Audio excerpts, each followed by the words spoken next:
നക്ഷത്രം പൊന്മണി മാലയിൽ ചെമ്പിൽ പിറന്നൊരു മുത്തുളിമാരൻ പഴങ്കടലിൽ പൈതലുകൾ പാടുന്ന വീരനാം ഇതിഹാസതാരം മമ്മൂക്ക.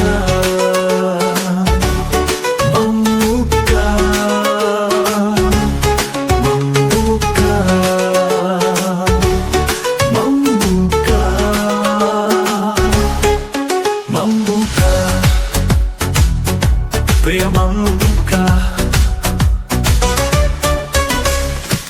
കാൽപ്പാടുകൾ തൊട്ട് നമിക്കപ്പെടേണ്ടവൻ, സിനിമയിൽ പടവുകളിലേക്ക് നടന്നവൻ, ഒരു മിന്നാമിനുങ്ങി നക്ഷത്രം പോലെ നമ്മുടെ നെഞ്ചിൽ ദീപം തെളിച്ചവൻ.